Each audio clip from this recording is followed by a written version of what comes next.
shadow knows.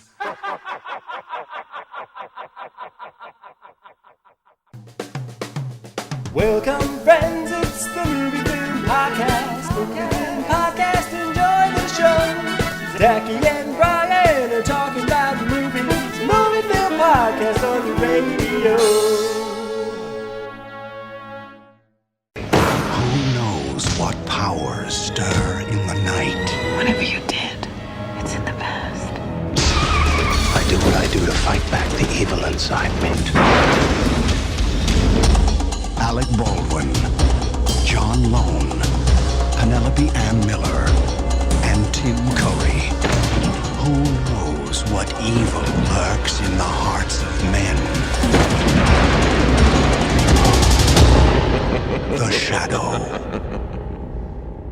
Welcome to a movie film commentary track. My name is Zachy Hassan. I'm here with Brian Hall. Hey, how's it going, Zachy? Brian, have you ever wondered what evil lurks in the hearts of men? Every time I pass someone on the street, I'm sort of like, what's going on in there?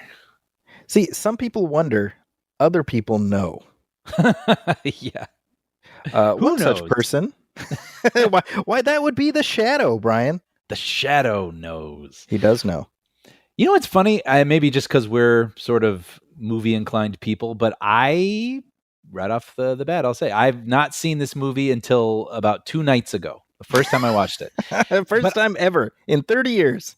But I know who knows what evil lurks in the hearts of men. The Shadow knows, which I only know because of this film. And I got to give it to the marketing people. It got in there. It's in there somewhere. And that line, by the way, originated with Orson Welles. Wow. Like his voice? It was his voice. He was the original voice of the Shadow in the 1930s radio series. That makes sense. I mean, what a voice. That's right. Yeah. Not so much the body, but the voice. Right. Yeah. Did not have the body to play the Shadow. Yeah. Yeah. He had a body for radio. I was just going to say, it makes me think of that. Yeah, that saying. But he did. He sure did. And a voice for Transformers. That's true. Right? One of his last performances, if not his actual last performance. Yeah. Yeah.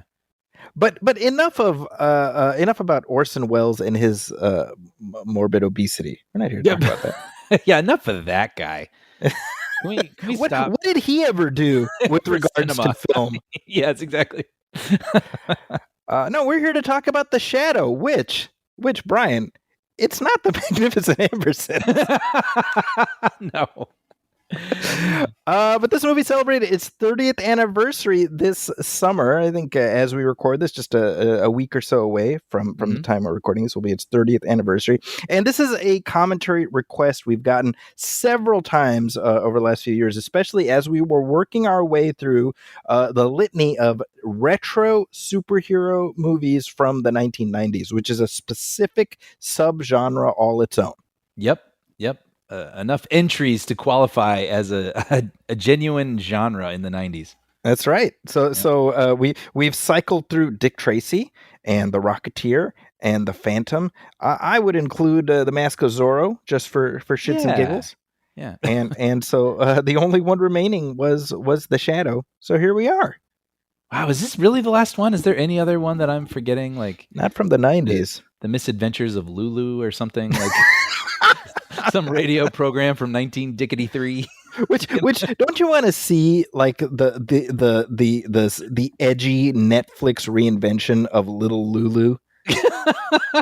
Yes, I do.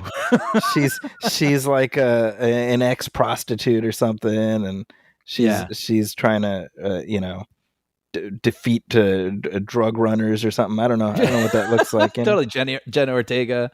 Yeah, exactly. Yeah.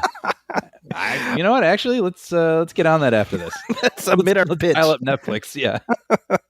No. So this is the first time you've seen this movie. So that's actually a conversation I'm very interested in having. This is a movie I've seen, a couple times over the last 30 years. I would say, inevitably, when I would go through sort of the retro movies with my kids, I would end up, folding in The Shadow. So I've seen it there. But I would say that the prominence of this movie is for a certain generation, it was their exposure to this character. Like if he is known at all, Yeah. it is because of this film. Right.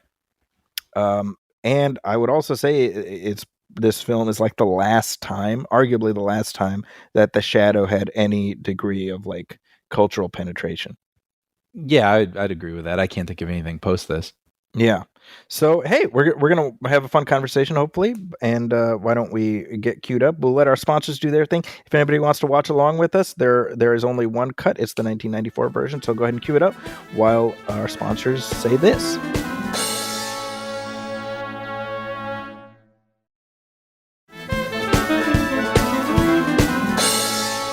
And we're back, and I'm queued up. So what I have done, so there, depending on which version you watch, there's going to be like the FBI warning, and there's like a modern Universal logo, and then the old-timey one.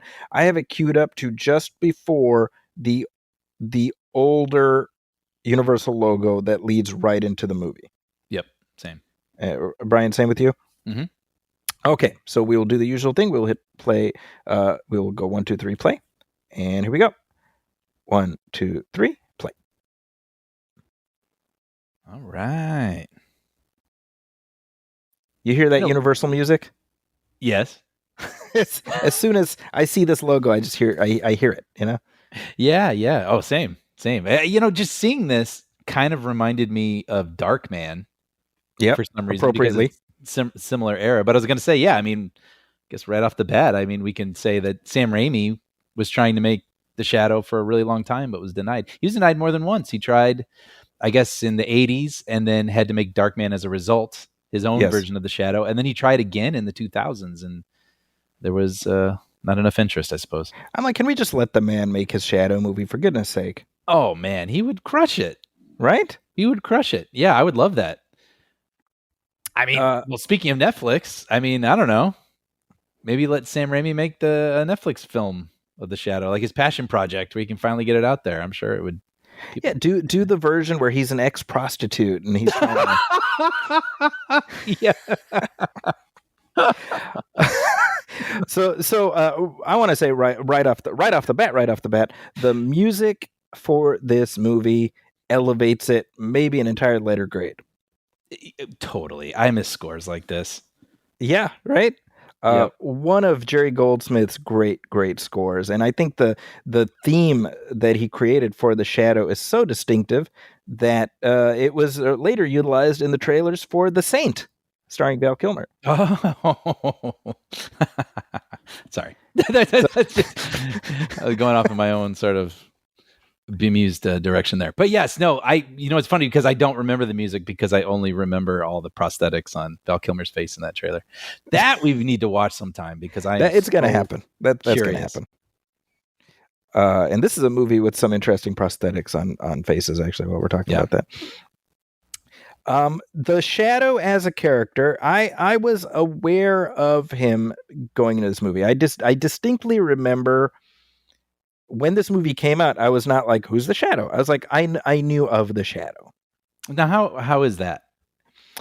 Well, during the 80s, there had been a couple different comic book series published by DC. Okay. And I had not read very many of them, but I knew of them. You know what I mean? I knew what he looked like. Mm-hmm. I had a general sense. So I was definitely like, oh, they're making a movie of the Shadow. Mm-hmm. I knew that, but I would suspect that I'm not the norm. And speaking of not the norm, actually, I know you have a particular thing about long fingernails. Yeah, not a fan. It's kind of seeing Alec Baldwin in this fright wig with his drug nails. I mean, it's a choice to start the movie that way.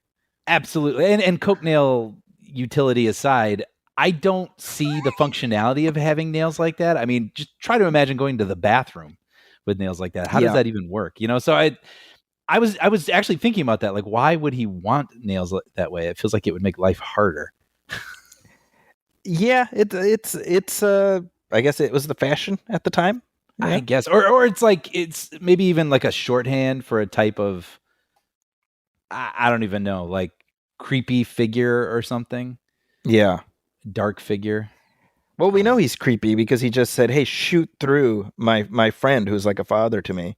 This is a hell of an opening knowing that he is going to be your hero for the rest of the film. Yeah, I would say it's a what the hell of an opening. In my opinion, I would say it was a mistake to open the movie with all this Yinko business. Well, it's funny then because who he becomes, like for the rest of the film, is basically we go from this one extreme of like what a dick, to like a Star Wars scroll, and then he became not a dick. He became the Shadow, and then we're just there we go. Now he's a hero. Ready? By the way, remember the days when your action heroes had just like a friggin' carpet on their chest? I do. Oh man, I'm so glad you brought that up. I actually thought about that, and I don't know if people are waxing or like body physiology has changed over the years, but I'm like, you just don't see that much anymore. That used to be sort of like, that's a man. He has a carpet on his chest. I mean, there was a time when it's like, no, you had to have a Wookiee body. Yes. It's like, that's not a thing anymore. Alec Baldwin, worth mentioning. So this is 5 years after Batman, and there's just Batman all over this thing. Like, this is Universal being like, how can we Batman our own Batman? Actually, I made a note of that where I think it still has that mentality where with Batman, it was like, we don't even need the name on the poster. We're just going to put the logo, and you're going to show up. And it worked. And then the next year, Disney was like, oh yeah, we're going to show you Dick Tracy. We don't even need to put the title on the poster. We're just going to put the logo. Yeah. Mixed results. But then it's like a couple of years later, they're like, oh yeah, we're going to come up with a distinctive logo, the Shadow logo. I think we're going to include the title, but it's just like a scowling eyebrow and a big schnoz. Yeah, it's very distinctive, and they meant it as like a punctuation, like yep, Shadow, here it comes. This will be on T-shirts. Yes, didn't quite pan out that way, but Alec Baldwin was one of the people who had tested for Batman in '89, and at the time this film came out, he was married to Kim Basinger, and he told about this in interviews how kids would come up to his wife very excited to meet Vicky Vale, and so the idea of being part of kind of a superhero thing in that vein was appealing to him, and so that's what got him on board. David Koepp wrote the script. This is 1 year after Jurassic Park. Yeah. David Koepp came at it as a fan, and he incorporated aspects of many different versions of the Shadow. So, I mean, we were talking about this a little bit at the top of this discussion. The Shadow was in radio in a radio show, which Orson Welles was the voice. But even before that, he was in detective novels by Walter Gibson, and he was created as kind of like a wraparound character, like the host, like kind of like the Crypt Keeper. Oh, interesting. And this was in radio in radio shows, like, the Shadow would introduce a story, and then people would go to the magazine and be like, well, where's the Shadow? We want to read stories about the Shadow. So they created the Shadow to. They fleshed out his backstory and whatnot as a response to fan demand. Fascinating. So, I mean, do you know what attributes he would mention during those wraparounds or interstitials or whatever that made him so compelling and people want to know more? I mean, was he like a crime fighter? I mean, that all came after the fact. I mean, I think the Shadow initially was just the person introducing the stories, and then it became like, let's it's like Max Headroom or something, where it's like they I feel like he was like an ad campaign. Oh, okay. So here's the crawl. Yeah. Okay, so now we've talked about this in movies before, where sometimes you montage past the important stuff, right? Yes. Well, here they've done a text crawl past the montage. Yes. This is like yada yada yada in its purest form. Because I'm like, where the character starts out, he's entirely bad. Mm-hmm. Mm-hmm. And so then to come in on this point where this is like in essence the opening sequence of Batman '89, right? Oh, totally. Yeah. Right? Crime in progress. It's very well done. It's effectively staged. The music, this sequence, I think, works very well. I'd say this sequence is the one that stuck most in my mind when the movie was over. Oh, absolutely. No, I think it's in terms of like the shadow, it's the best scene in the film depicting the shadow. Yeah, You know? but I mean, he gains. I think the movie should have started here, though. I do too, actually. And then I don't know if you need flashback or maybe he can explain his story to someone, but I don't know, to tease us like that. Like, this is where he started, and then he learned how to become invisible. Anyway, moving on. Like, what? It's crazy. And just that, I mean, was the text always what they intended to do, or like, could they not afford to film the thing that they wanted? Like, what? It feels like something that they pulled together in editing. That's what it feels like to me. That's what it feels like, for sure. Yeah. So this character, Roy Tam, he is a character from the Shadow novels. He's one of the Shadow's many agents, and that's one thing this film actually does pretty well. Is it preserves the general ethos of those books. However, the specifics of this sequence are more closely reflective of another Shadow agent called Harry Vincent, who's not in this movie. But the first Shadow novel, which is called the Living Shadow, involves him. The Shadow is rescuing. Not even rescuing. There's a guy named Harry Vincent who wants to commit suicide, and the Shadow appears and says, "I'm going to save your life, and you'll be working for me." And da da da da. So they sort of wove that in here, and they gave that to the Roy Tam character. It's played by Sab Shimono. I kind of like that, by the way. I understand why you would do this. He needs to square off against, the criminals of the night, kind of a thing. But there's something I like. Him, by the way, real quick, that shot that we just saw, we have this deep focus where a character in the foreground and the background is just in focus. You'll see Russell Mulcahy, who directed. He does that throughout this movie, which I think is really cool. Yeah. No, this movie's got style to spare. Yeah. Anyway, sorry, you were saying? No, I just feel like I like that he then saved someone and gave them purpose. Yes. In aiding him. Yeah. And I don't know that I felt that with his allies in this movie. It almost felt like they were obligated. Mm-hmm. You know, like sort of something like, oh, geez, like here. Yeah, like really now I got okay, like, or even with Peter Boyle, I listened to the How Did This Get Made, and I thought this was a funny observation. They're like, yeah, Peter Boyle is driving him around in this, pimped out cab that clearly feels designed for the Shadow, but he also has to work in that cab. Like he's also taking up fares on the side. I was thinking that it's not like he's employed by the Shadow. He's not getting paid. Like he's just, I don't know. Well, yeah, so I don't know. technically, he is employed by the Shadow, because that's when you become a Shadow agent, you're basically taken care of. You're like a made man. See, I wish I had understood that a little bit better, because I like the idea of him building this network of people. They have maybe a little debt to him, but also now they get to have some sort of purpose in their life. And they're helping him help others. I don't know. I didn't really get that.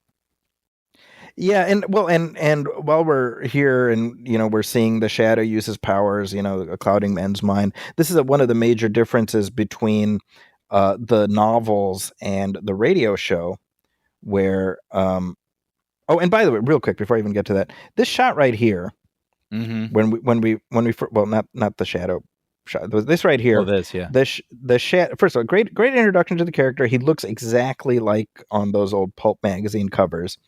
But what's interesting is if you look at the next shot. Now, the Shadow here is wearing a trench coat. And then in the next shot, when he pulls out his pistols there, he's wearing a cape. You see this? That's so funny. Isn't that weird? So I was like, well, that's kind of odd. Now, here's the interesting thing. Just by chance, in prep for this, I pulled up the music video for the Taylor Dane song, which plays over the end credits. Okay. Which is Original Sin.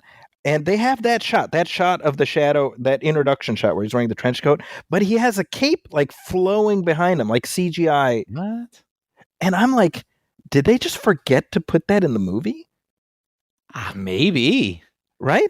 Because it's in that music video. If you pull it up, it's that same shot, the introduction shot of the Shadow. The cape is flowing behind him, like flapping in the wind, And maybe a music video was given attention after you completed the film.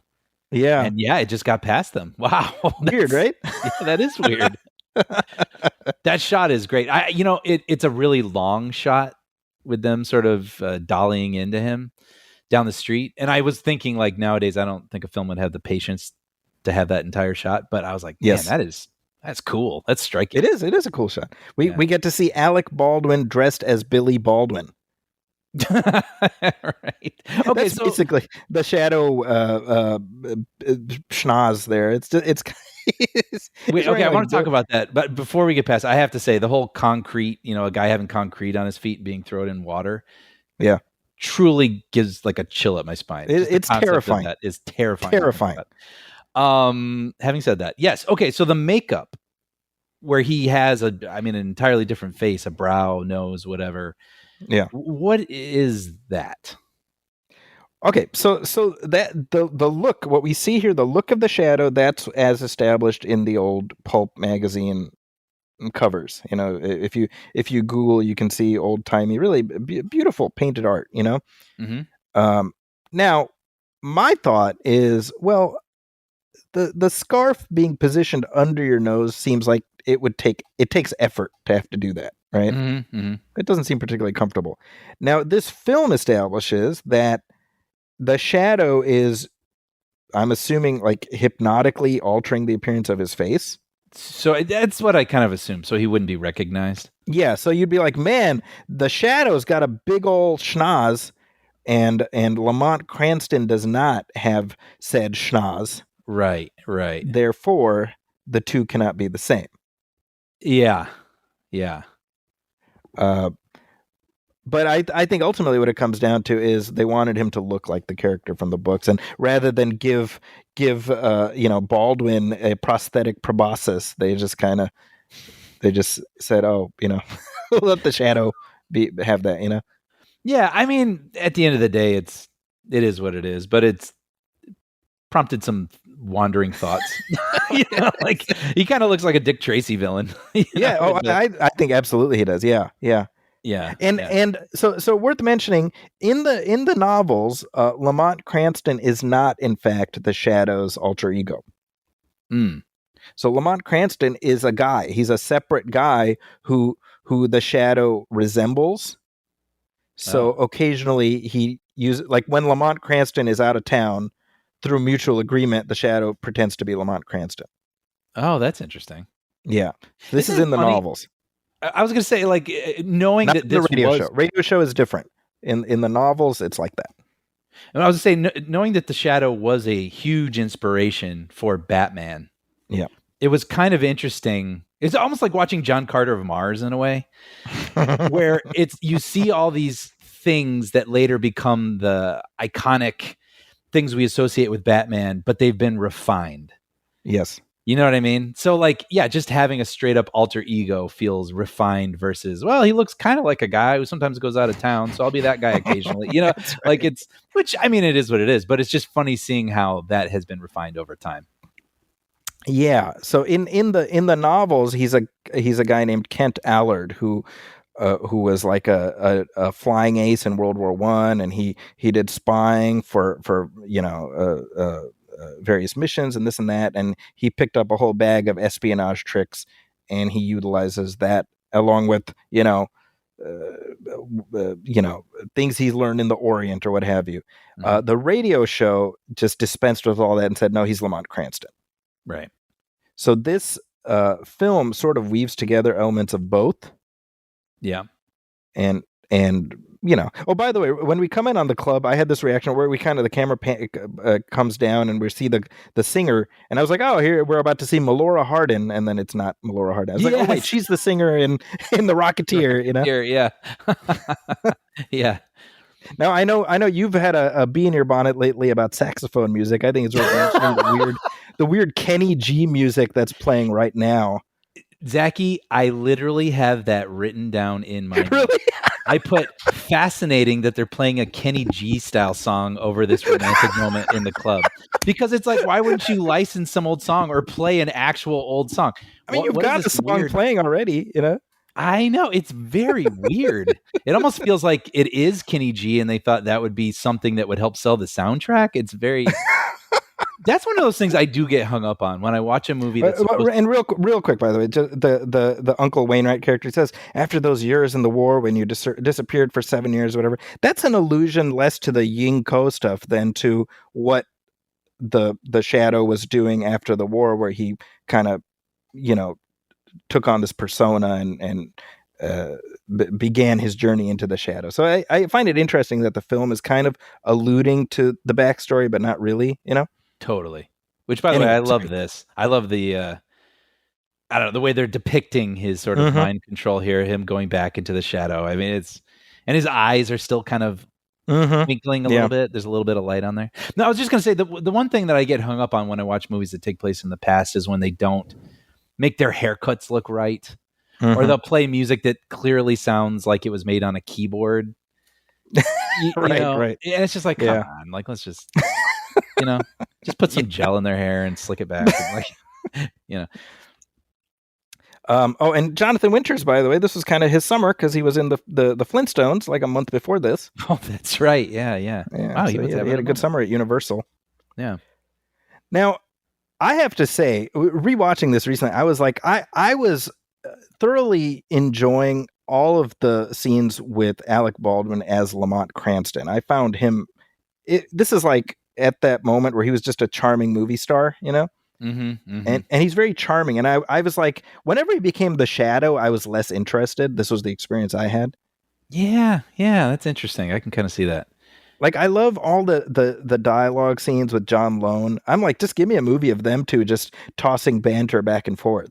Yeah, well, he's very, speaking to what I was just saying, I mean, he fits into this time period. He's very debonair. Like, he plays this really well in a way that's fun to watch. Yes. He's kind of leaning into the camp, I feel like, a little bit. I think, and he even said, kind of a little bit tongue in cheek. Yeah. Especially there's that exchange he has later with the villain, and the way it's a little more hammy than I feel like any other parts of the movie, but in a delightful way. Yeah. Penelope Ann Miller, by the way, who we just saw her. You and I, we were watching Adventures in Babysitting. I know, yeah. She's Elizabeth Shue's friend who's stranded at the bus station. But she was like, I mean, speaking of, I don't know what the word is, not debonair, but like she looks straight out of this time period. Right? Yeah, well, and then she was in The Artist as well, right? I mean, she's got the look. Oh, yeah, that's right. Yeah, I love her. I mean, I had a huge crush on her when I was younger, and I had a huge crush on Naomi Watts too. So I'm realizing like I have a type. I was noticing how much she resembles Naomi Watts in this movie. Very much so. Yeah, they could be sisters. Yeah, but she's good. Like it feels like she knows what's going on here also. Yeah, the addition of sort of psychic powers from Margot Lane, that's something that the film did. That was not the case in the radio show and the novels, but I think it works. I like it. Wait, that's only in this film? That's only in this film. Yeah, that is a wild choice. Yeah, right. That's a wild choice. Thinking about it now, I wasn't quite sure how I felt about it when it was over. But now that you're saying that, and kind of looking at it and everything, with the sound off, I'm like, I almost wish they had leaned even harder into that stuff. That's I agree with that, because it might have been more effective as something that you utilize in the climax of the film in some way, shape, or form. Yeah. But I think the idea, and I do appreciate that for the most part, the Margot character is not there just as eye candy, and she's presented as more of a foil or somebody on equal footing with Cranston. Yeah. Just as opposed to certainly Vicky Vale, who spends about 2/3 of Batman screaming. Sure. Yeah. The production design is very appealing to me in this film. Not just the interiors like this set here, but even the exteriors, the way they used matte paintings and whatnot, and bigatures and things like that to really evoke 1930s New York. 100%. I know I'm biased because I'll just say it for myself. I complain sometimes about CGI not blending well or looking really flat or fuzzy or whatever. Yeah. But this stuff doesn't blend either. You know what I mean? It's That's right. To a younger person's eye, this would be their version of that, I think. Just not fitting, not jiving together. But like, I love it. I don't know. There's like a weird tactileness to it. And even this being a throwback kind of movie, I feel like it suits it. Yeah, well, what's kind of interesting is some of the bigatures that they constructed to evoke the kind of this Fantasia version of New York were utilized for Batman Forever and Batman and Robin for Gotham really? City. Yeah, so that makes a lot of sense. So seeing Max right here just makes me wish that when this sarcophagus opened, it was Alf inside. You thought you could escape me? Ha! Hey, Yo, Willie. When I saw his name in the opening credits, I was like, no way. I really was like, wait, really? I was disappointed he was only in this scene. He just has one lane. He's just like, well, we have to open this sarcophagus and I don't know what are we doing here?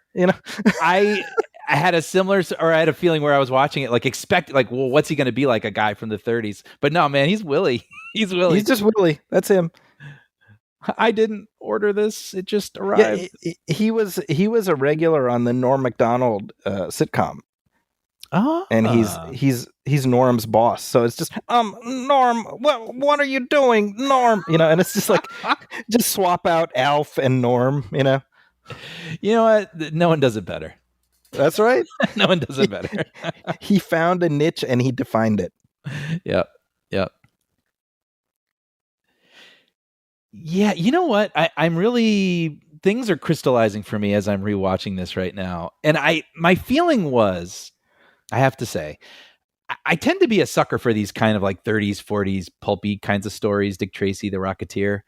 Yeah. But as it was happening, as I was watching it, I didn't find myself getting into the fun of it. I was just kind of observing it. And I was thinking, like, this movie or its story or whatever it is, it just never found its own verisimilitude. Yeah, I would agree with that. Its own verisimilitude. You know what I mean? Like, and I feel like Dick Tracy, it made me appreciate that even more. Yeah, because sure. Dick Tracy has its flaws, but it is stylized to the gills. And yet it does have a heart.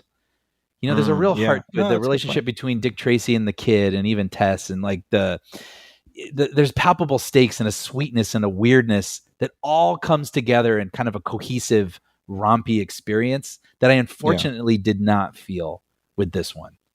Well, I think part of the problem possibly is that we need a better sense of the Shadow's motivation beyond I was evil, I'm not evil anymore, but I know what makes people evil. I think that's fascinating, and I think you're totally right, because I was reading about Kep, and when he was trying to find a way in, he focused on the line, "Who knows what evil lurks in the hearts of men?" Yes. And that was his in. He decided that this character was going to be uncomfortably familiar with the evil in his own heart. Right. And so the film was going to be a story of guilt and atonement, is what he said. And I don't know that I really felt that. I don't get a sense of that. Yeah. Yeah, but that sounds great. Well, I think so that certainly underscores the selection of Shuan Khan as the villain for this film. One of the main Shadow, he's the Joker for the Shadow, So easy choice. And he's the opposite number, so that works. He also knows how to cloud men's minds, but he uses it for evil. That all tracks. But I think that what you needed to do was lean into more the idea of like, but for X, Y, and Z, this is who the Shadow might have been. Totally. Right. 100%. Maybe even incorporate them having known each other before. Mm-hmm. Yeah. Like have Shuan Khan as one of the people in Yinko's court. Right. Yes. I like that. Yeah. But that all said, I love John Lone in this movie. He knows the assignment. Yep. And he's always fun to watch. Totally. By the way, people being manipulated to kill themselves mentally is dark stuff. Yeah, yep. It's kind of hard to watch. That actor, by the way, was who plays the security guard, Ethan Phillips. He used to be on. He was on Benson. He was also on Star Trek Voyager. Kind of one of those familiar Yeah, TV his face faces. is very familiar. Yeah, there's a lot of people who kind of just pop in and out for a scene or two in this. You're like, oh, hey, him. Yeah. I mean, it makes sense, but I kind of love that the villain here knew that he could blend in with artifacts in a museum. Like, I am dressed like an artifact. They will not notice me. He's aware of a lot of things I didn't understand. Where he's like, oh, fuel for your car. That was my thought, actually. Oh, by the way, making his first Hollywood movie, Sir Ian McKellen. This is the first movie, huh? Wow. Yeah, and he talk about a paycheck gig, right? I mean, he's not to say he's doing a bad job, but it's like it's just like, yeah, hey, you show up for a couple days and be befuddled, and yeah, I mean, maybe it's because I know him now, but I do think he takes what is kind of a nothing burger of a character and make him memorable. Yep. And so this right here, actually, speaking of, like, there's Steve Heitner on the left as a security guard. He's Banya from Seinfeld, and then the other security guard, that's Abraham Ben-Ruby from Parker Lewis Can't Lose, and used to be an ER and stuff. Yep. I recognized him immediately. And Tim Curry, I was watching this, and I was like, man, he's maniacal. And I was remembering how he was the original voice for the Joker in the Batman animated show. Right, which I can imagine. Well, I was like, what did that sound like? And I went online and I found actual clips of him as the Joker. Oh, what? So tell me about it. What was, missing, so to speak, where they were like, let's keep trying. Let's try Mark Hamill. It's so funny because I think he recorded 2 or 3 Joker episodes, and he's totally fine. Like, if he was the guy, I probably would have been fine with it, but it's hard now because you see that design and you just like, no, Mark Hamill's voice has to come out of that face, Yeah. And per Kevin Conroy, Tim Curry played him sort of gritty and dark, and Mark Hamill played him gritty and funny. Yeah, I can see that. Yeah.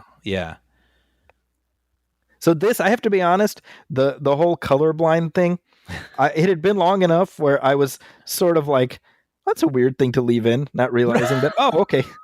Right. That's really funny. It's funny. I've seen it come up a lot. It was on How Did This Get Made? I saw it on forums. People were like, wait, is he really colorblind or is he just that out of it? Yeah, it was interesting that it came up enough. People weren't sure. By the way, I was really pissed because I this. I play Cinematrix, that game on Vulture, where you try to find actors that fit in these different categories. And I had Ian McKellen the other day, and I was, struggling with certain things to fit him into categories. And then when I saw The Shadow, I was like, oh, damn it. I didn't even know he was in this. Jeez. See, look at this deep focus right here. Yeah. This is just a nice shot, nice composition. You don't see that a lot these days. Not a lot. Feels almost like old school style. Old timey. Yep. Yeah. I like, because it calls attention to itself, but in a movie like this, I think it has a great effect. Yeah, I think that Russell Mulcahy he's a talented director who never really got a fair shake. Because he did the first Highlander, which as sort of a calling card is not too shabby, Yeah. And then he did the second Highlander, which you haven't seen it, I don't think, but it's a very, very bad movie. Not through no fault of him, really. Right. And then he did this, and had this been successful, he probably would have gone off and had a decent career. But now I think the most high profile thing he did since this was like one of the Resident Evil sequels, Sure. But I think, you watch this movie and you're like, no, this guy is a talented director. Oh yeah, for sure. Another one of that guy. Yep. Yeah, he was Mr. Heckles on Friends. Yeah, he's a Home Alone, the guy on the line when the mom's frantically calling, he's eating a donut. That's right. But yeah, this Don't you need fuel for your automobile? Which Yeah, I you know what the that thing is? with Shiwan Khan that I find, like, it's not like he's been in, suspended animation for 500 years or something like that, right? I don't know. He's That's kind of a question I have. I don't believe so, because he says, "Oh, I just killed the tulku like a week ago or whatever." Okay, yeah. So I'm like, "Well, why don't you just take a plane to New York?" Like, what? Mm. He's not, you know what I mean? He's not out of those ancient times. He's like as this movie takes place, he's a present tense guy. I see. That's my sense. Yeah. So this right here, where the guy's like, "Oh, Inspector Cardona is in charge." So that Inspector Cardona, that's Joe Cardona. He's another shadow agent. So Okay. there's these like little nods, stuff where if you're a longtime fan, you'll be like, "Oh, hey, that's a reference to that thing," I love that. And that's the thing I do admire about this movie is it does feel very like eager to please hardcore fans of this, which Yes. I can't imagine there was a ton, honestly, in the 90s. Yes. And they were willing That's to, yeah. That's my thought. Is this is 1994? I mean, the shadow had not been very much of a presence. I mean, at the very least, with Dick Tracy, by 1990, there had been cartoon shows and whatnot, and I think you and I talked about this. Like, we both knew of Dick Tracy going into that movie. Mm-hmm. The Shadow. I mean, come on, the 40s, maybe. Yeah, it was Now, okay. Yeah. This sequence here, I want to talk about this. Yeah. People mock it, and it is mockable in the sense of like, well, did the Shadow just build this elaborate set of pipes and whatnot? Sure. However, I think it's a really cool sequence. It's unique. It's different. I was gonna be like, this is what they mock? Like, this kind of fills in universe. I don't know. I was like, I just think it's nutty. I'm like, that's the Shadow universe, or they did this. I don't know. I first of all, it helps. I think the great Goldsmith music playing, but this whole there's something like kind of steampunk. I agree. I kind of think it's cool. It feels unique to this. I mean, again, maybe that's it. Also, it feels true to the spirit of what this IP is, but maybe people weren't ready for this IP, and that's possible.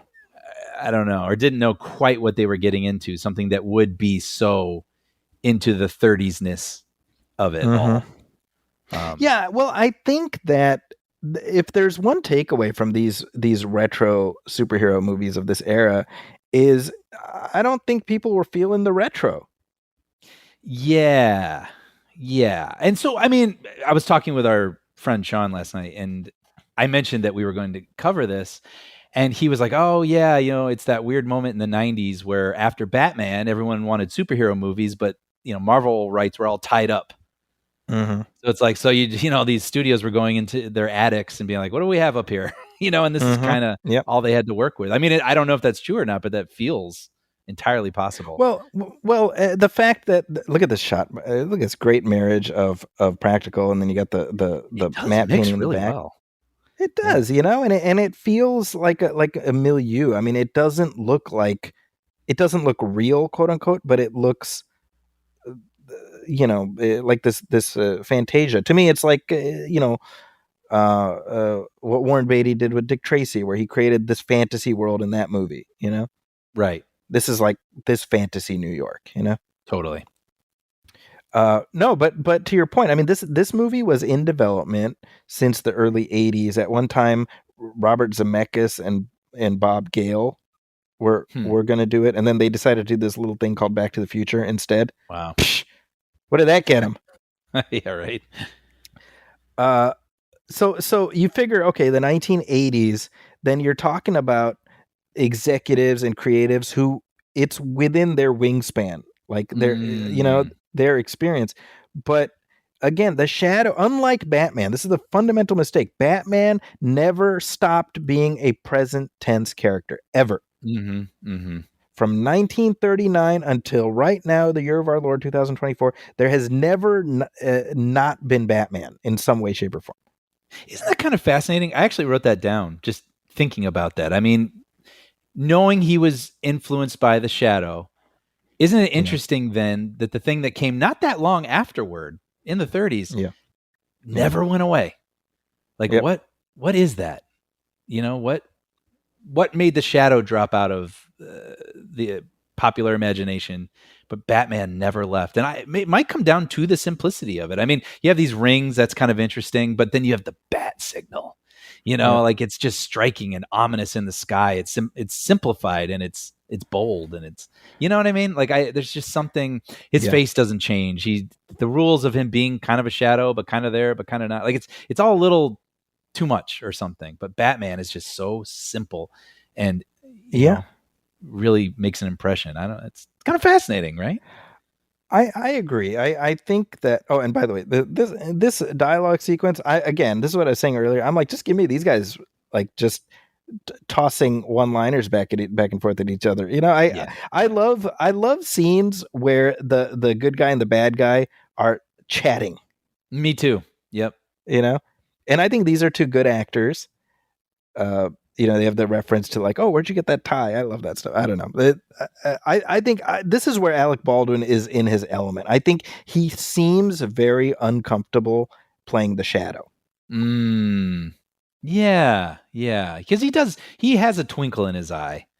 Yes. Just Alec Baldwin. He tends to have a twinkle in his eye. And so, having this playful 30s style banter. Yeah, you're right. Well, and because he's playing this kind of light, and he's got these one-liners, and for me, it's just funny because I'm like, now I associate that voice with Jack Donaghy. Yeah, right. And so I'm like, I expect him to be like, Lemon, what are you? Yeah, what are you doing? right. See, this I think where Shiwan Khan here brings up Yinko and you're my idol. I'm like, if this was the first time in the film we allude to his hidden past, I think that would be more effective. I don't disagree. Yeah. Because I think the problem with starting out in Tibet and that whole drug den or whatever, it's such a curve from where we go, like and you had the same reaction. You're like, wait a minute, how do we end up here? Yeah. And I think just start with him as the Shadow, and then seed the idea that, well, he's trying to redeem himself, and then we get into that a little bit more. Right. I agree with that. But what you were saying about Batman, I was thinking about how maybe the best thing that could have possibly happened for Batman was the 1960s television show. Yeah. Right. Which is a weird thing to say. Although now, that show for a minute, it was like really looked down upon. And I think now people have come to embrace it again. But, it's not exactly a one-to-one with what Tim Burton did. Right. But it put Batman in the public consciousness, obviously, for those 3 years, but syndicated reruns forever. Oh, yeah. Yeah. Right? And they found a way to make it of its time also. Yep. Right. Where it was wildly popular.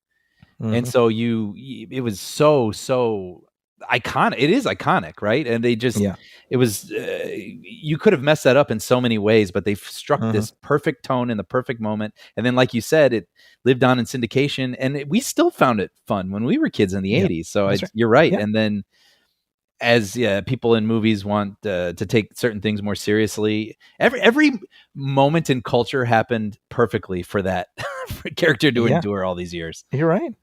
Yeah, you're right. Yeah, because when Batman '89 was, this is a cool bit there where fun idea. He's like, no, I want to pay you for the bourbon. I like that. Yeah. I was gonna say the bullet thing. I like that. And this shot here, that comes later, the bullet thing. I love this shot right here. This overhead, and then we come down and we realize, look at the way the cloak starts moving. This is wild. This reminded me of Tarsum or something, like The Cell. Yes. Yeah. I mean, that's what I'm saying. I'm like, Mulcahy's doing some interesting stuff, Yeah.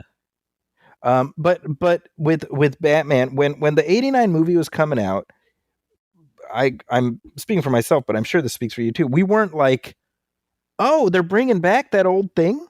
We were just like, oh, it's another Batman. I loved Batman because the show was part of our lives all throughout the 80s. Yeah. The character was, And it's funny too, because I unironically loved that show, the 60s show, and as goofy as it was. And then when the dark version came out, it wasn't, I mean, I'm sure now there'd be all sorts of discussions and arguments online, like not my Batman and whatnot, but I just accepted it. Maybe I was the right age, 9 years old, to be like, oh, well, that's a cool vision of Batman. Like I could just go with it. I could roll with it. Yeah. I don't know. Yeah, it's interesting because I was cool. like, sorry, that lighting on his chin. I like that. Yeah. Sorry. Oh, and by the way, worth mentioning the Roy Tam character in the original novels. Like I said, he's one of the shadow agents, and he's not portrayed in a stereotypical manner of what was common during that time for Chinese characters. Very intelligent, sophisticated, and I'm like, wow, that's very like progressive for that time. Totally. And this feels of a piece with that. There's a comic book adaptation of the film that was published by Dark Horse, where I don't know if that's the original script or if it's attempting to be truer to the character from the books and whatnot. But they have the Shadow is subtly hypnotizing Roy Tam by giving him information that he wouldn't otherwise have. To help him make. So in other words, so the Shadow is like, oh, and it's, this coin is from ancient China, and then Roy Tam is like, oh, and it's from ancient China, of course. So that means it's, you know what I mean? So the Shadow is like nudging him along. Does that make sense? Yeah. Which I think I was thinking like that would have been a cool thing to include in this scene, but I think just as a way of just dropping info, it's probably easier to just I agree. By the way, we already talked about it. You touched on it, but the whole Brooks Brothers, like, oh, where did you get that tie? I mean, that was, I guess, a fun allusion to the product placement they used to do on the radio shows. Oh, sure. Yeah, absolutely. That's really funny. I didn't think about that. That's a bold choice to throw that in the middle of your movie in the 90s. Like, who's going to... I think most people would be like, what? But I love that. That's a really funny homage. That I definitely would not have made that connection, but I remember being a kid and seeing that scene in one of these late night, talk show clips, Oh. And I found it amusing, Yeah, it's funny. Where he's like, Brooks Brothers, you're a barbarian. And I was like, that's good. That's clever. Right. I like that. Like that was me going into this movie coming out. I did not watch it in the theater, but I remember at the time, again, it's hard to think about now, but it was kind of a wasteland when it came to superhero movies. And so, this was this year's superhero movie. Right. Yeah. And I mean, there was a big toy push and everything, right? Oh, yeah. I remember the toys. Yeah. Yeah. And the toys irked me. I remember this too, because they all made the mistake of putting the Shadow's bandana above his nose. Oh, that's funny. And I was thinking about that. I was like, well, aesthetically, that doesn't make any sense because he just looks like any other guy. But then the other thought I had was maybe they were worried like the nose would snap off. Maybe, yeah. Right? Kind of fun seeing this early CGI stuff. Yeah, it's the thought I had is they limit the CGI to sort of what was achievable back then. There's only a few instances where I'm like, well, that just doesn't look good, But like the knife, I was looking at the knife. I was like, all things considered, I think the knife looks pretty decent. Zachy, I almost said it, but we were talking about something else. But at the beginning, when it was flying around, yes, it looks sort of this decade in a way, but it doesn't have like matte lines around it, or look like whether that matte garbage or whatever they called it that would be around things that floated in movies. Like it looks pretty good. Looks pretty good, all things considered. Yeah, I was reading about how the aspect ratio is 1:8.5 because that was at the request of the effects companies. Because they didn't want to have to worry about like making something too anamorphic because just the processing power didn't exist back then, or the storage or whatnot. And I was like, wow, that's not stuff we think about nowadays, No. Wait, so do you think that's why Jurassic Park is 1:8.5? I didn't think about it until just now, but that would make sense, I suppose, right? Or I guess because dinosaurs are tall. Maybe there's something to that too. But yeah, I always wondered about that. Man, I have so many questions I'd ask Steven Spielberg. Right. Um, I love this sign too, like llama. I was like, oh, camel. Right. And then when it says I'd climb a mountain for a llama, in my head, I didn't look it up, but I imagine it's like I'd cross a desert for a camel or something like that. That's Right. I do find it funny that, like, here it kind of makes sense that because that billboard is right there, that's what Shiwan Khan is using to hypnotize Reinhardt Lane. But then later he yes. uses it to, he like summons the daughter there, and I'm like, there's got to be another way to. Yes, I totally. Yeah, it would have been fun if it was different billboards throughout New York. So Right, there's like yeah, exactly. something for like Postum or something. Some guy sipping on like a cup of Postum. He's just like, hey, Jeff, like he just uses See, all I picture like some woman sunbathing, and then it's just Shiwan Khan's head appears on top of her. Exactly. Sort of like the Treehouse of Horror Simpsons Yes. episode with the all the advertising things coming up. Yeah. See, just don't look. See. Exactly. Oh man, that's funny. So I was talking about this a little bit in the radio show. They ditched the Kent Allard identity of the Shadow. So the Shadow is actually Kent Allard, who sometimes pretends to be Lamont Cranston. And the radio show is just like, no, he's Lamont Cranston. Mm. And the radio show added the supernatural element.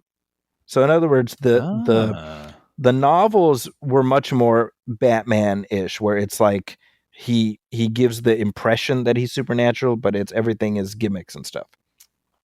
That's fascinating. That's a big change. You almost feel like it is a big change. It could be a different character.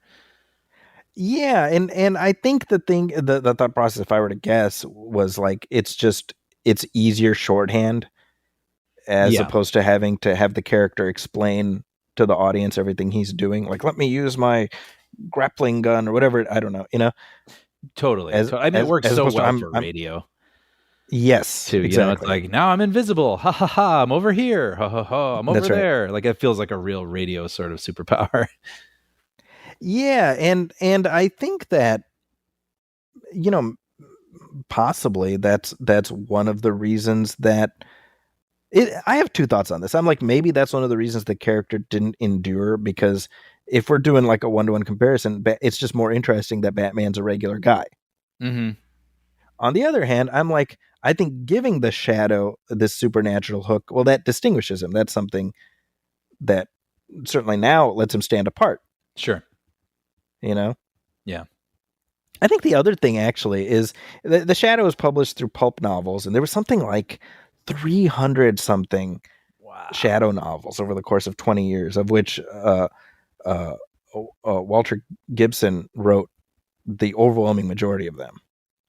That's incredible. Something like 270 something, Right. And I really admire those sorts of people, by the way, just those creative, like Stephen King types, where it's just like they can't help themselves. They're just storytellers. They pump this stuff out. I think it's so cool. Anyway. Well, and I think by virtue of the fact that this was a twice monthly publication, so it's like by hook or by crook. Like, it's like a novel twice a month for whatever 20 years. Yeah. And I think part of the I think pulp novels just fell out of fashion. I think that's another factor. I think comic books have never gone away. That's another. That's a good point. Yeah. Because I think about this with, and I'm sure we've talked about this, but Jerry Siegel and Joe Shuster with Superman, they wanted to sell him to a newspaper syndicate and do a newspaper strip, right? And they landed at DC sort of like, okay, well, this is, I guess we have to settle for this kind of thing, right? And it's like that ended up being the reason that Superman, Batman, all these DC characters are still around, right? Because nobody reads newspaper strips in the same way. Nobody, nobody talks about Terry and the Pirates or whatever, It's, I love stories like that where things didn't work out the way people wanted, and that changed everything, and now we still know that character almost 100 years later. It would have been nicer if Siegel and Schuster didn't get screwed over by the company, obviously, right. But at least the character lives on. Yeah. So again, the Shadow schnoz there, it's I find it like extremely distracting, not because real quick, by the way, right here. So, right here, next time you get to be on top. That's Alec Baldwin. That's the comedic genius of Alec Baldwin going off script. Okay, I wrote that down. Yeah. Because I was like, well, that's a weird thing to put in a movie like this, right? I put next time you'll be on top. What the hell? Yeah, right. Right. Feels like something he would have said to a dame. Not like the bad guy he just killed. Right?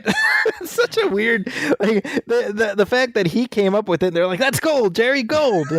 Yeah. Oh man, I'm so glad it's so funny. We're like hitting all the same things that we. Yeah, I mean, definitely this part right here. This cracks me up. Where dude's got the Shadow's vulnerability is not kryptonite; it's a flashlight. Right. Now, what's funny? Okay, so right here, he comes upon the Shadow, and the Shadow's like, "Oh shit! Now what?" And I'm like. Oh, what do I do? And I'm like, I don't know, duck. Yeah, right. You are invisible. Yeah. I'm like, you can make yourself invisible except for your shadow. And I'm like, isn't that a contingency you should account for? Yeah. So like, shoot out all the lights. That'd be kind of a cool sequence. Right? Shoot the flashlight. Like, as soon as he's been exposed, bam, shoot the flashlight. It'd be kind of cool then, because you're not seeing anything. The guy holding the flashlight, like, got you. But then the flashlight breaks. Yeah, and then he falls to his, to the ground, and it's like, oh, he's getting, play into the coolness of the invisibility fight. Yes. Oh, the other thing I was wondering is, where did these Mongol guys come from?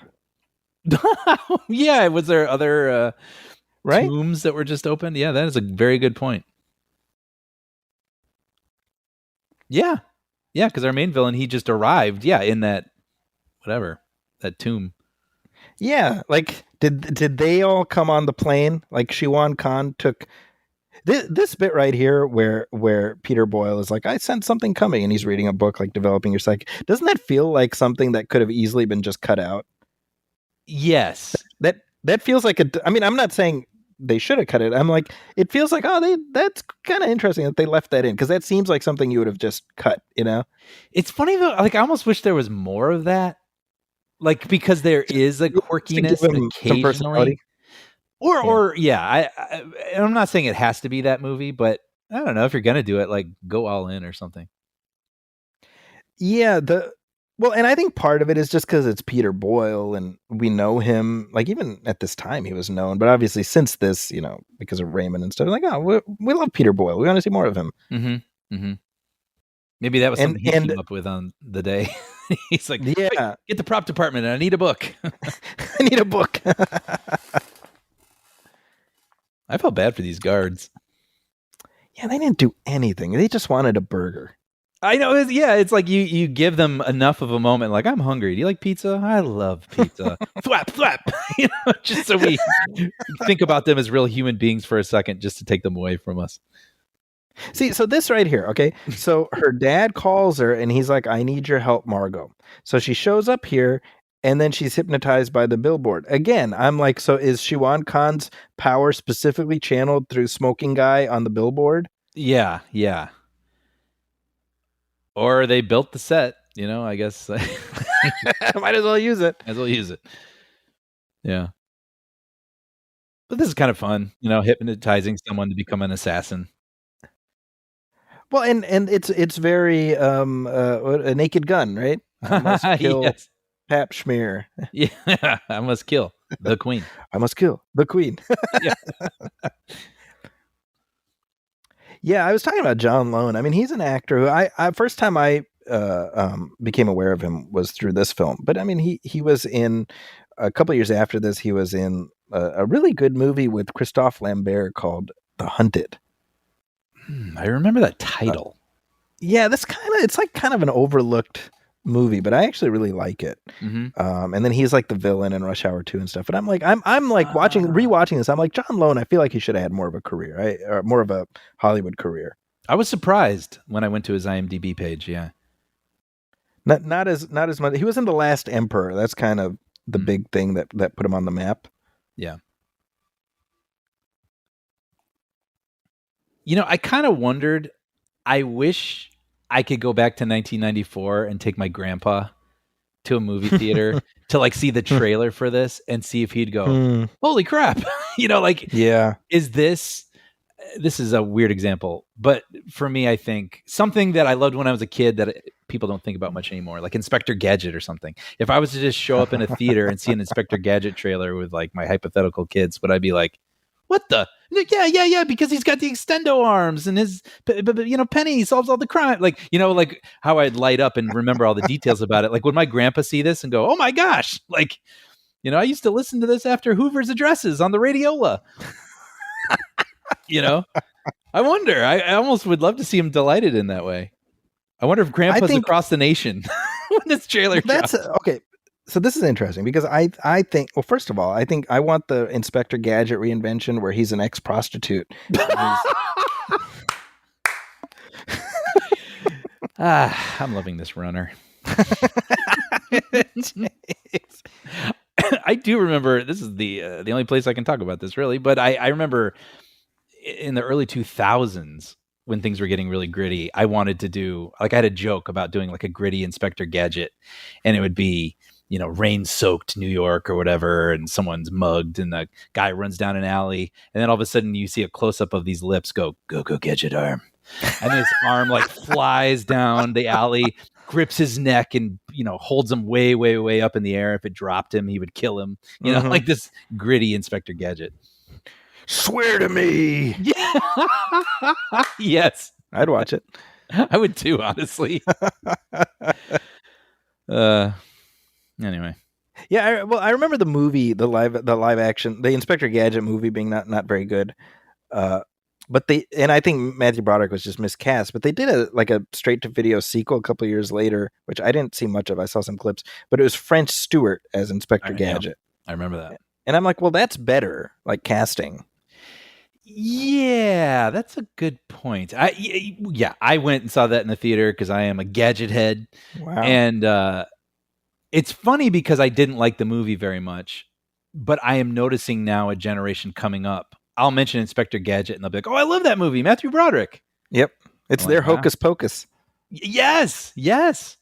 That continues to happen. It's kind of amazing. Now, this is funny to me. He looks in the mirror and he's like, oh, it's this Mongol guy. And I'm like, how about anybody else on the street being like, why is that guy dressed like that? Yeah. You can almost imagine a movie where someone would be like, say, nice costume. Yeah, right. Like that, right. Just to make New York feel a little more alive and aware. Because I'm kind of like, that would make more sense if they aren't dressed like that. Like if they're dressed in normal clothes. Yeah. That's a kind of a fun idea where you see, then maybe he takes them to Brooks Brothers, right? Because he heard about it. And then you see these people who are acting weird. Their body posture is weird because they're uncomfortable. So, these people out of time are now wearing modern day suits or something. Yes. I could see that. Again, this bit coming up here, where again it's just Cranston and Siobhan Khan, and they're just like, so this is what I'm planning to do, and he's like, well, this is what I'm planning to do, and and they're just talking. I don't know. I think these are two actors who play off each other really well. Yeah, agreed. Well, here you get that in a little bit, that flavor of him in the suit now. Yes, yeah, exactly. Yeah. I was just going to comment as I was talking about New York. I mean, not that I hold it against the movie, but you can tell it's very much like a backlot. Oh, absolutely. Yeah. Universal or something. But it is kind of funny. I don't know. Maybe it's just me or I'm making it up because before I even looked it up, I was like, I don't know how to explain it, but that looks like the California sun. Just the lighting. It just looked different. I don't know what that is, but. Well, it's where it was shot. Yeah. It was impacted by the 1993 earthquake. Kind of fascinating. Affected the ending of the movie. Yeah. For the worse. Yep. Undeniably. Yeah. Look at him, man. He's just, I don't know. Smug's the wrong word, but just cocksure. I don't know. Whatever you want to call it. Like he's got that in spades. I mean, I like the lane that he's playing Cranston in, Alec Baldwin, and I think it's not camp, but it is self-aware, right? And this just speaks to sort of where superhero movies were at this time, where they hadn't quite cracked it. They hadn't figured out what is the approach, We're 10 years away, roughly 11 years away from Batman Begins. Wow. And I've said this often, right? I think you can look at Batman Begins as the thing that led to the MCU and everything that came after it. Batman Begins. So they hadn't figured it out yet, Yeah. Because this is 2 years before The Phantom, which also has kind of an arch tone. Yeah. I personally, and I don't know how people listening feel, but I personally like The Phantom better. I think The Phantom achieves better what it was trying to do. It finds its tone. I agree. Actually, I said that very thing to Sean last night. I was like, something about that one. I found my way in. It felt like more of a whole film to me in a weird sort of way. Yeah. Story, characters, tone, everything. But yeah. Yeah, like this one to me, I really appreciate the production design. I think these actors this sequence I really like with the bullet thing. That's kind of the tone. And I think they're doing good stuff performance-wise. I love the music, as I said earlier. And yeah, and maybe partly it's because the ending, they just straight up had to scotch tape something together. Maybe. Yeah. Maybe that's a part of it. But it doesn't hang together as well as certainly The Rocketeer, even Dick Tracy, and The Phantom. But I know that there's others who would rank them differently. Sure. I mean, man, The Rocketeer, what a wonderful, wonderful movie. I mean, it really is. That movie, like, because I had the benefit of being the exact right age, so I've always held that movie very near and dear, right? Yeah. But what's been cool is to see, like, because I remember in the 90s, generally speaking, it was like, oh, The Rocketeer, whatever. And we have definitely seen this, like, no, this is like, it's not just good, it's great. We've seen that. I mean, the script level, the character level, the actors they chose, the perfect leaning into the 30s-ness of it, but not having it be camp. I mean, it really is a little miracle of a movie. Yeah. With all the components at play, Yeah, right.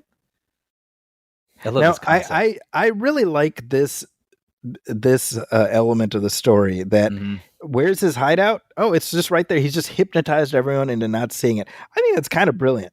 I love it. It's so bold and big and broad for a villain like this to have it in the middle of the city. Yeah. It's not like on the outskirts of town and he's made some warehouse invisible. It's like this huge hotel. Yeah. See, and this is what I mean. Like, I think Alec Baldwin, again, when he's not trussed up with his Billy Baldwin face, he's bringing it. I think he's fun to watch. He's enjoyable. I think he feels hamstrung whenever he has to shadow up. Yeah. You think he's just not comfortable playing some sort of hard ass figure or something? I think that the problem is that the shadow. This is what I think about. I'm like, does he just have to laugh all the time? That seems hard to do. Sure. Constantly be like, ha, ha, ha, ha, and is he recording those in the ADR booth, being like, oh, geez, another take, Right. That's funny. I think the movie needed to establish a little bit more clearly what are the Shadow's abilities and what are his limitations. So, we kind of like, he's not really invisible. He's just clouding people's minds. But, I mean, that's nebulous. And I feel like you need to explain that a little bit. I'm glad to hear you say that because I wasn't super clear on it when I was watching it for the first time, and the arrows from the crossbow are pinning I thought his shadow to the wall.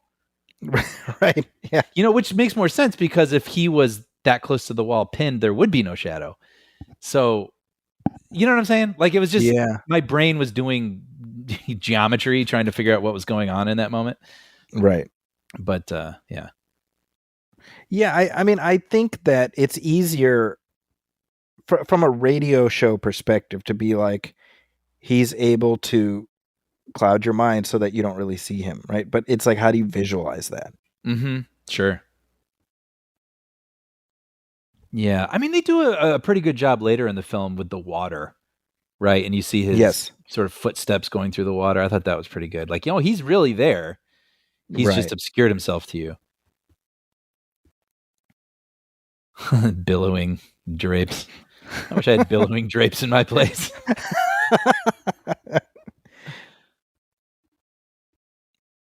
This sequence is executed pretty well, I have to say. The makeup that's used to have him pull off his face. I mean, that's very old timey, right? This in the age of CGI, you just wouldn't see. You look at that. That's just cool looking. Pretty damn good. Yeah. The way they do the transitions. Look at that.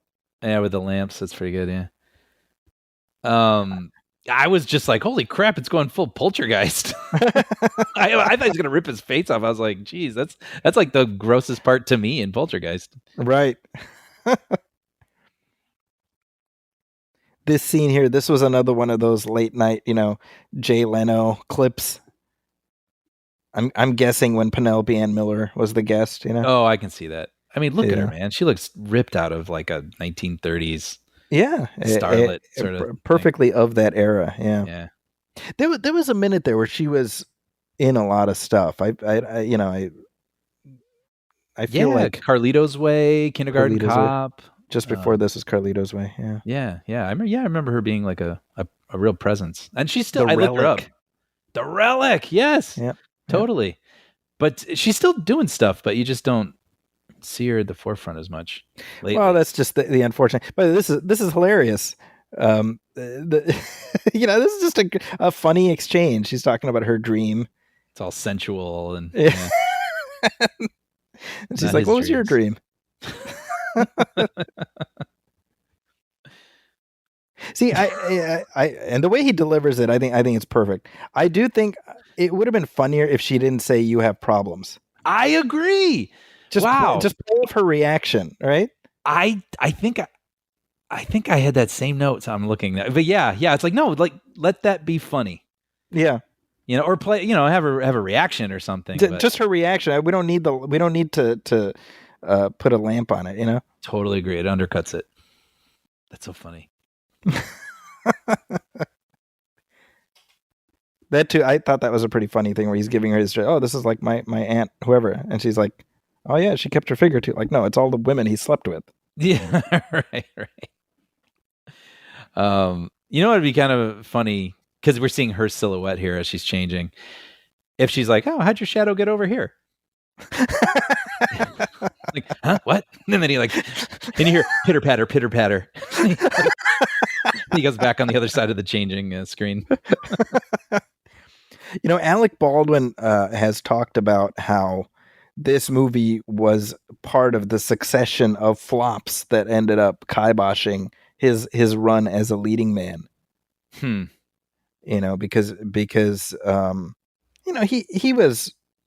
he was kind of, there was a period there, Hunt for Red October certainly being one of the most prominent, where he was a sought after leading man, and then between this and what was that? Getaway? The Getaway with Kim Basinger, which I think that's where he met Kim Basinger, if I'm not mistaken. Or maybe they were already married. I can't remember. But sure. Heaven's Prisoners was like a year after this, and you do enough of those, and then that's it. Yep. You're done being an above the line star. So that's sort of when it precipitated his journey into character actorhood. Isn't that funny? Because in my mind, I don't think of him that way. I do still think of him as like a movie star. Oh yeah, he was in like a ton of big movies. He's a big movie star in the 90s. But yeah, I guess that wasn't exactly. I mean, not that many hits. Yeah, it's weird. And I'm like, what am I thinking of? I mean, obviously, Hunt for Red October. I don't know. That's about it. I don't know. Yeah. This sequence is so here disturbing to me. I was thinking about what's so much worse is that he knows what's happening. Yes, unlike the others. Yes. Right? Yeah, he doesn't want to jump off. I think this is the Empire State Building. Yeah, that shot, by the way, looking down, I don't know what that is, but it looks phenomenal. Yes. Well, That well. And by the way, this here yes. where Why it's like the propeller guy in Titanic. Yeah. and you have Cranston like it's all falling into place now as you see this guy bounce off the building. I know. I'm like, I don't know if I should laugh at that. The movie's like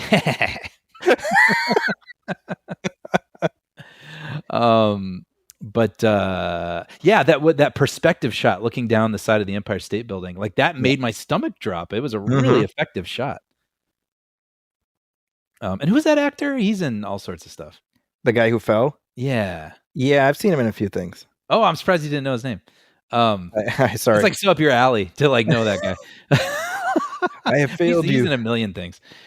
So this here, he's like, I'm going to talk to Claymore as the Shadow or whatever. And I'm like, well, was this the place? Like maybe find somewhere else to lure him to. Yeah.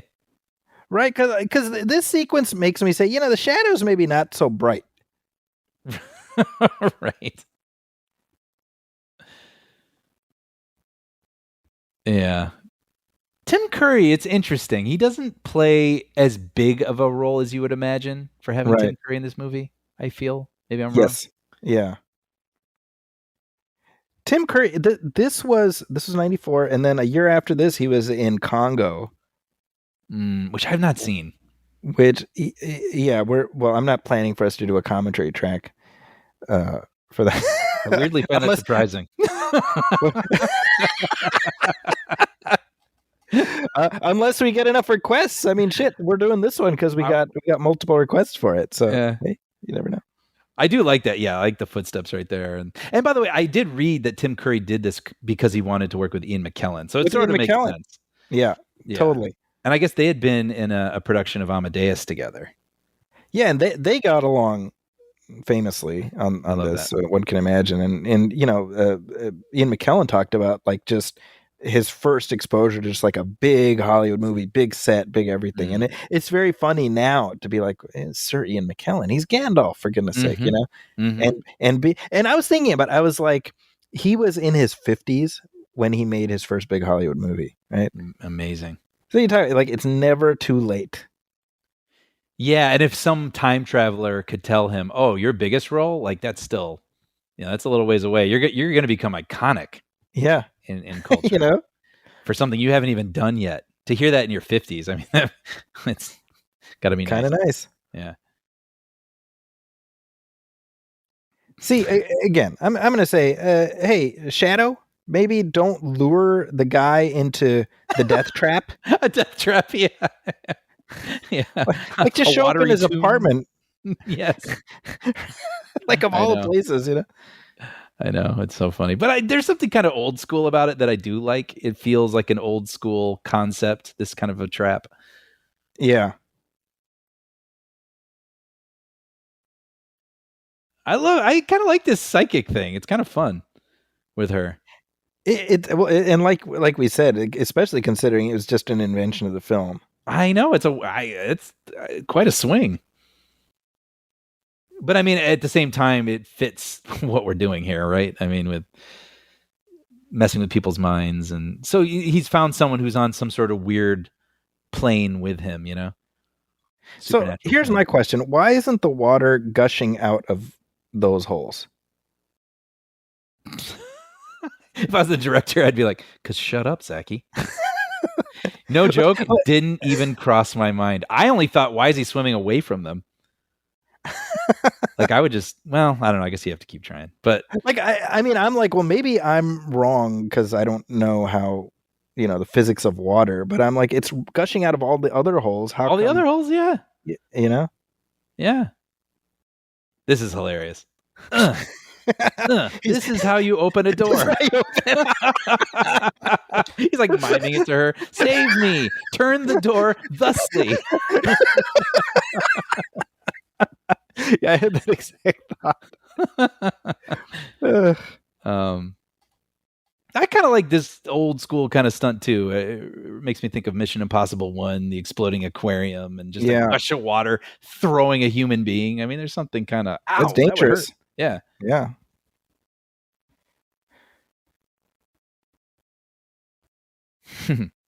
back at Wayne Manor.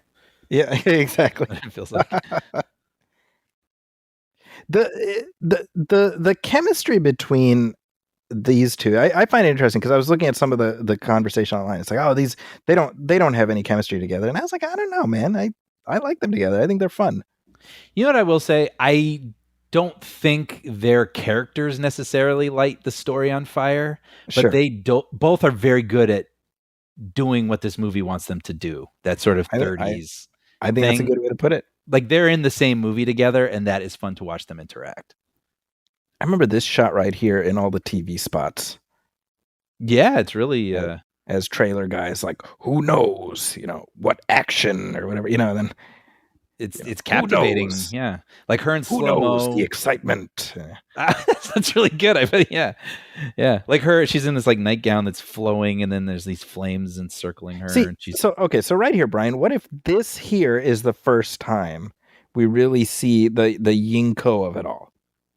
And we know he's conflicted, but we don't know why. Yeah. And so it's finally like, look, I know you think I'm doing this for the greater good. Maybe I'm a hero. I'm no hero. What do you mean? Well, yeah, exactly. And then you go back and, oh, damn. And I fight that every day. That's my battle. I'm pulled out of it all the time by like some, American playboy just randomly goes to the Far East and becomes an opium lord.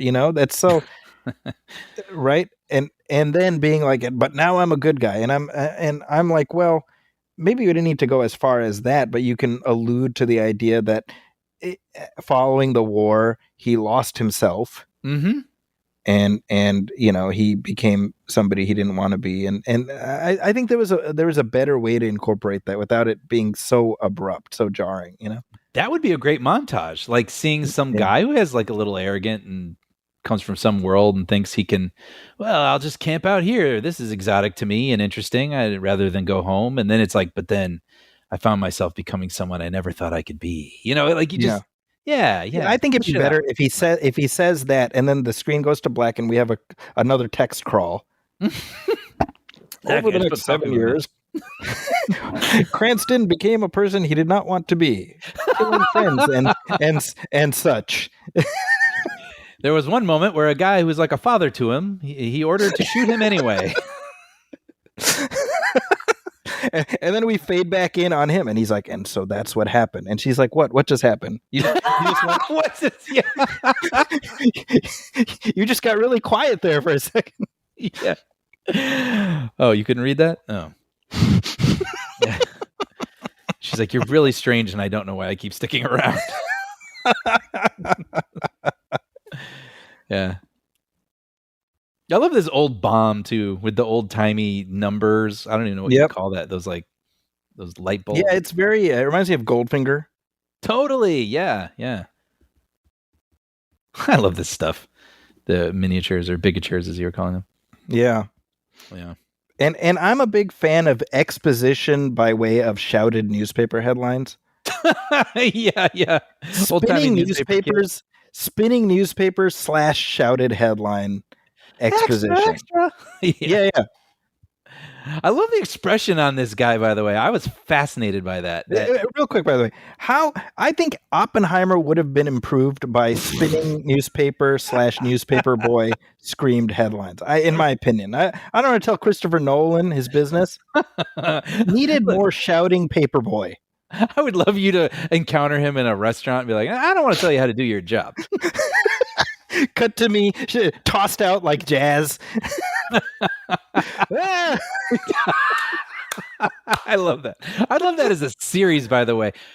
Like a YouTube series where you go up to famous directors and tell them a stupid advice about their movie, and then it cuts to you being like, being thrown out of Musso and Frank. Like. Sorry, I didn't mean to interrupt you. You were saying something. No. Well, no, there was just something funny about the man on the street who had the paper, and he holds it out like, look at this, fellas, and all these people lean in. But there was something really, wow, I don't know, that is an expression that guy has. I don't know, it really stood out to me then, and it stood out to me now, and I don't know. I wondered what the other takes looked like. He was going to earn his day player money, He did in my mind.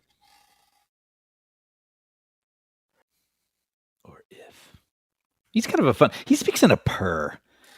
Alec Baldwin. Baldwin? He's kind of a fun voice to. I found myself talking like him after the movie, walking around the house. You can't to help myself. but do that. Yeah. I know.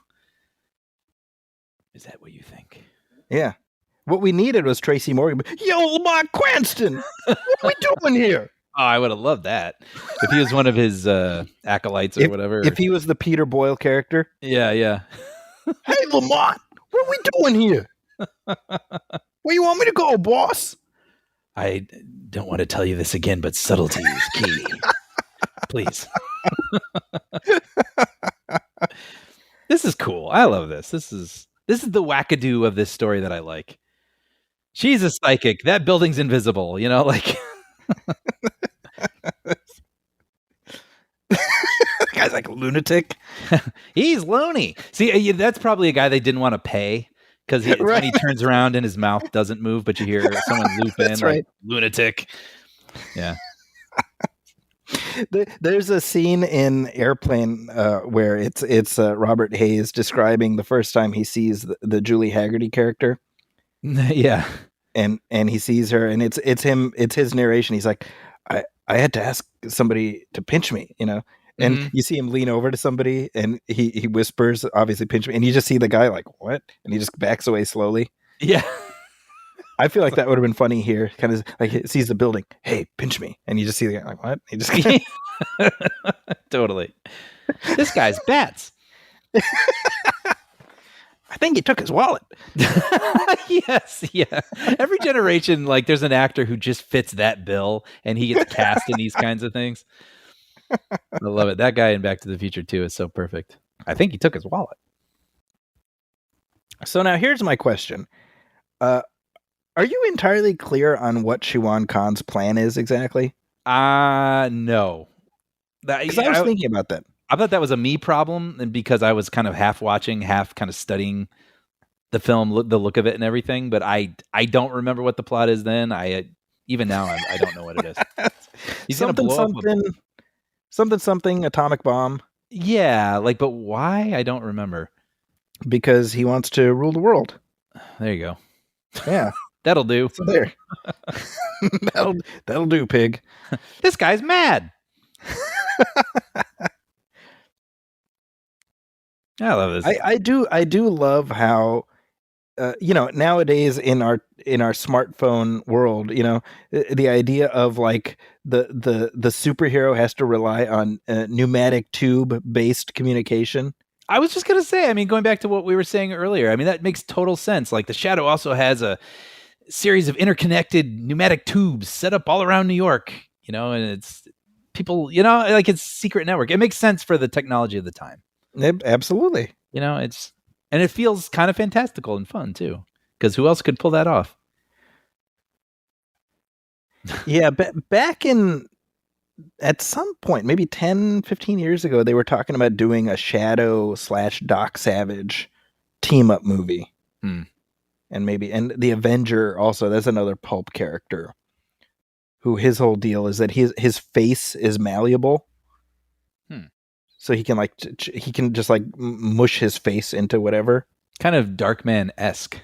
That shot, by the way, where we just see this right here, that feels like they got a bunch of shots of Alec Baldwin turning to camera, looking away from camera. Sure. And they just we'll inserted somewhere. Yeah. That's funny. But yeah, they were talking about doing like a Doc Savage thing, and this is the same problem. I'm like, do you know anything of Doc Savage other than the name Doc Savage? I do not. That's the problem, right? Yeah, this is cool. For a while there, Dwayne Johnson was attached, and I know that's just the Doc thing. Savage as The Rock. That's exactly. Yeah.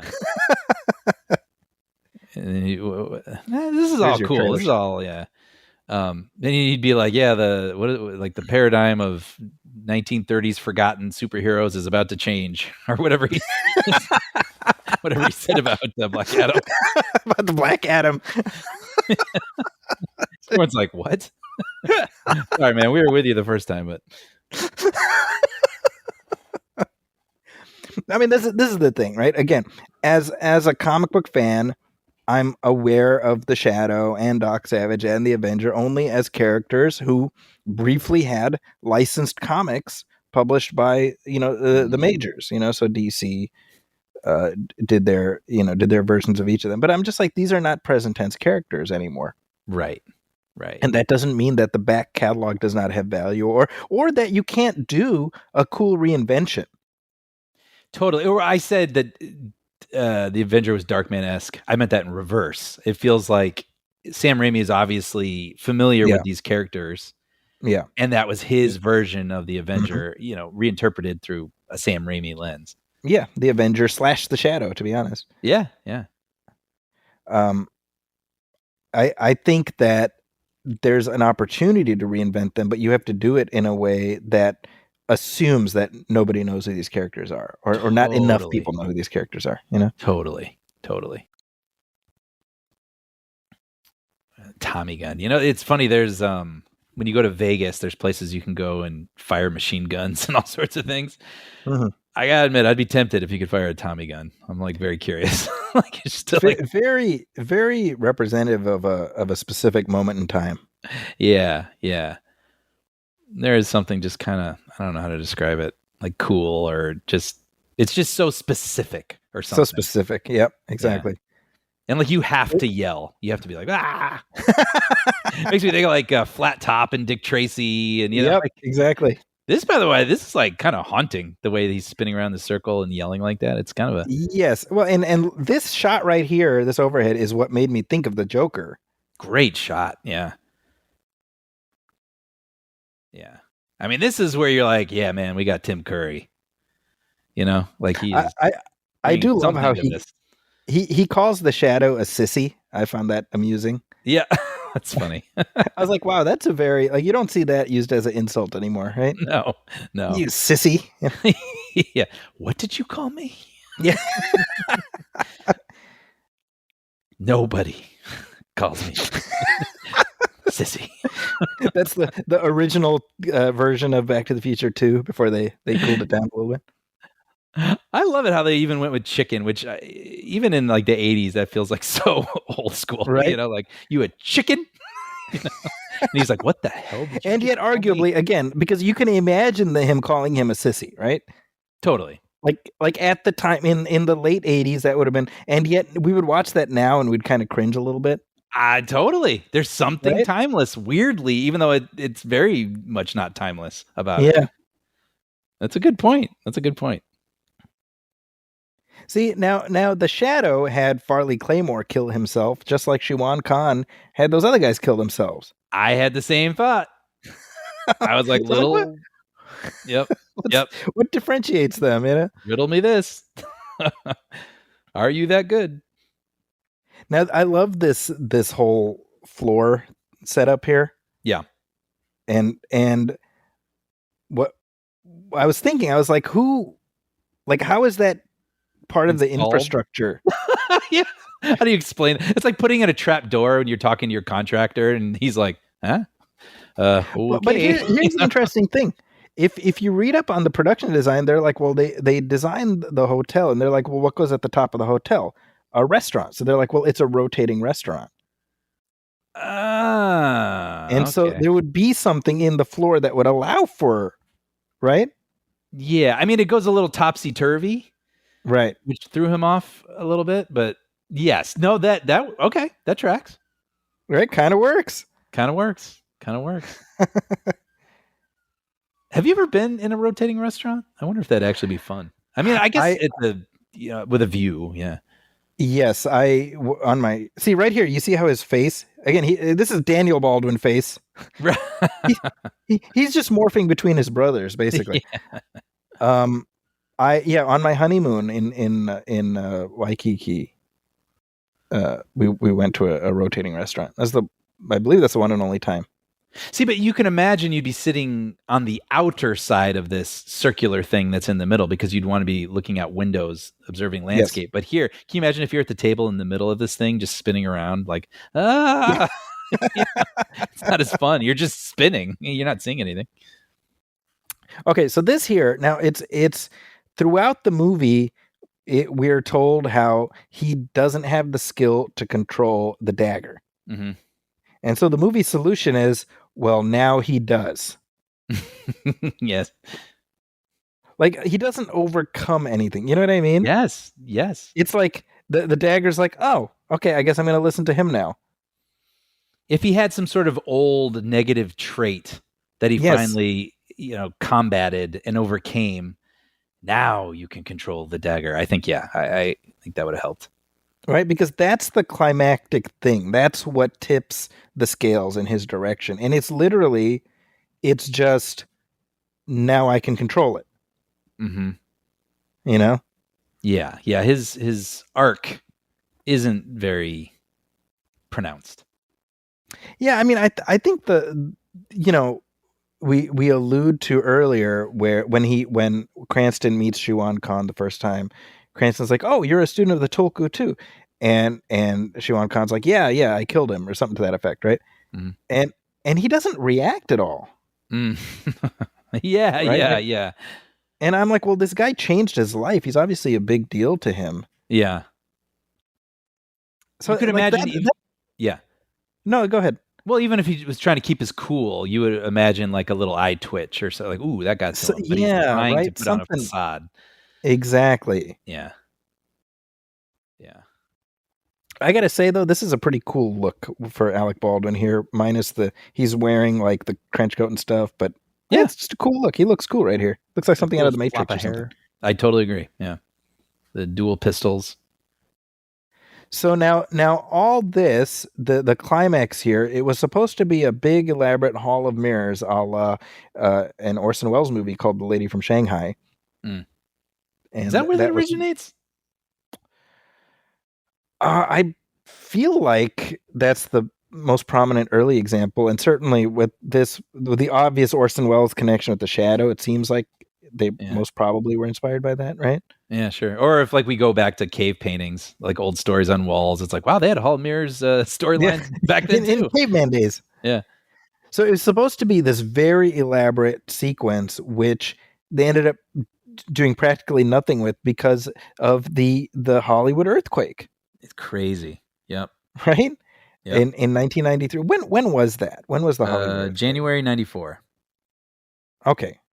Yeah, Northridge. So you can imagine they're getting ready to wrap things up. Mm-hmm. And then they lose. I mean, I would imagine, yes, probably the worst thing to happen to your Hall of Mirrors set is an earthquake. Yeah. Yeah. I mean, I'm just imagining the producers and directors just being, they just walk in and it's just shattered glass everywhere, you know? Yeah. And their shoulders slump, you know? So no time to rebuild it. Yeah. And so they had to just green screen it together. Yeah. Yeah. That's too bad. It's such a shame because I don't think the movie recovers from the ending, and it's not their fault. It's not their fault, you know? I know. You know, it's funny. I think I don't remember how I got here. It must have been through reading about this, but I was reading about Men in Black 2 and all the changes they had to make because their climax involved the Twin Towers. Yes. Oh. And it's like, you just, a character just disappears. The movie just kind of ends. And you're like, what can we do? Like we spent years developing this, writing it, money, shooting it, whatever, and it's going to come out as an incomplete thing that doesn't work. But what can we do? I mean, there are things that happen that are just outside of your control, right? And sometimes the movie can recover, right? I think about like a Gladiator, for example. Oliver Reed passed away while they were making it, and his character was supposed to survive until the end of the movie, right?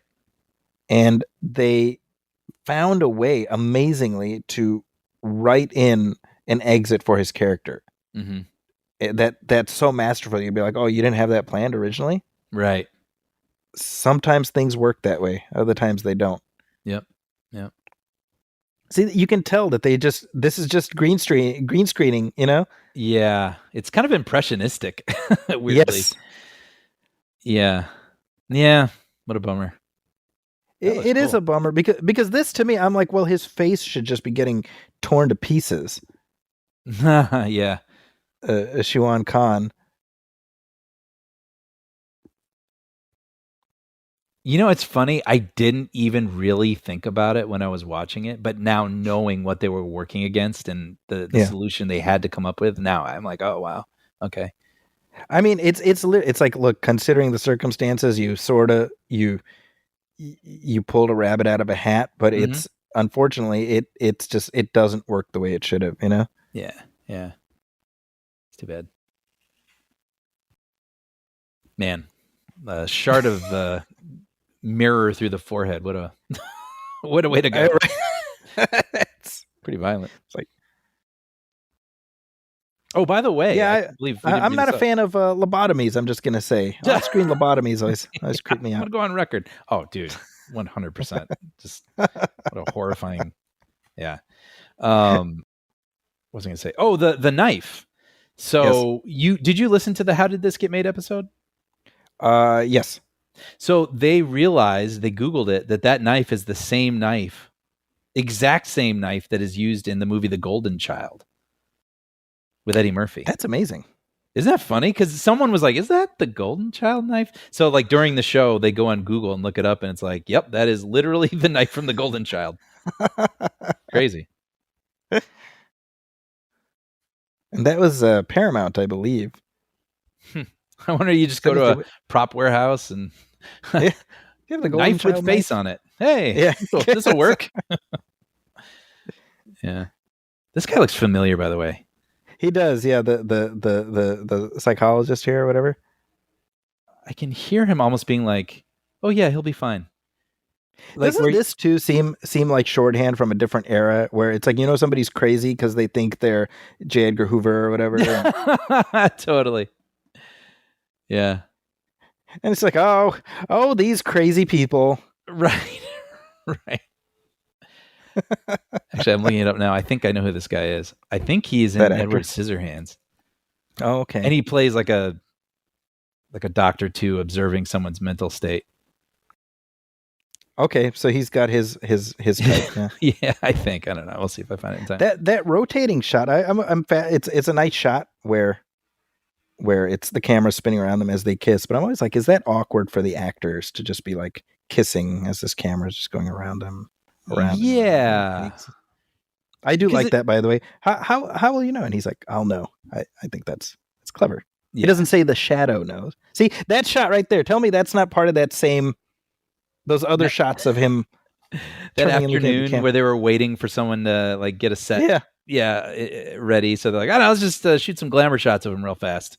Yeah. Doesn't it feel like that? Spinning toward camera, spinning away from camera, rising into camera.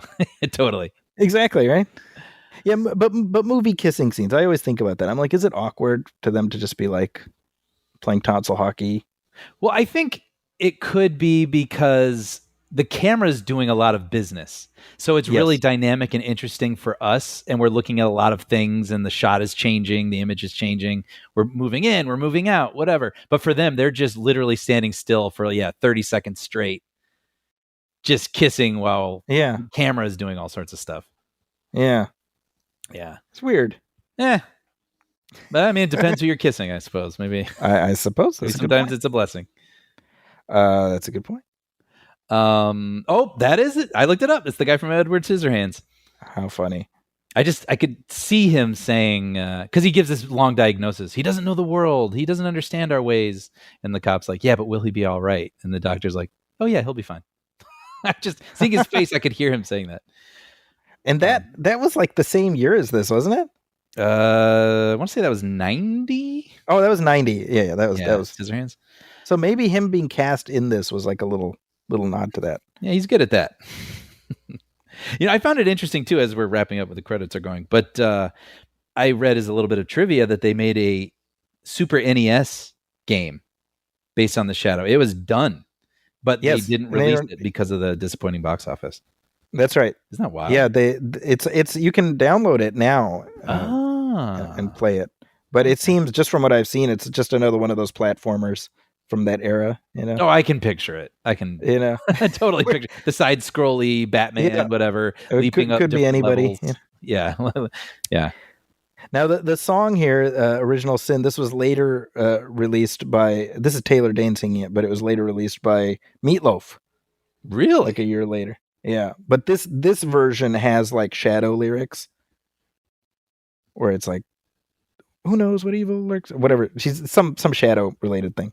Interesting. Oh, that's kind of, it's sort of like the I don't want to close my eyes from Armageddon, where they had the country version and then they had the Aerosmith Oh, version. How You know? funny. That's kind of I do remember fascinating, that. isn't it? It's like, let's cover all bases, like let's have the hip hop Yeah, well, version. Let's have the it's like from Con Air, How Do I Live? Yeah, totally. Yeah. Which like the version in the movie is sung by Trisha Yearwood, but I feel like the Leanne Rimes one is the one that more people know, Yeah, it's funny how that happened. Or another example is Celine Dion has If You Asked Me To. Mm-hmm. That was originally a James Bond song. It was in License to Kill, Oh, huh. but like the version that became popular came a couple years later when Celine Dion recorded it. Wow. That's so It's funny. random. Yeah. Yeah, I pulled up the video for the Original Sin song. I mentioned earlier how you have certain footage that's different, and I'm like, man, that talk about just like those old time music videos tied into movies are just like an artifact from that time. I just don't think we see those anymore. No, like Kiss from a Rose or something. Mm-hmm.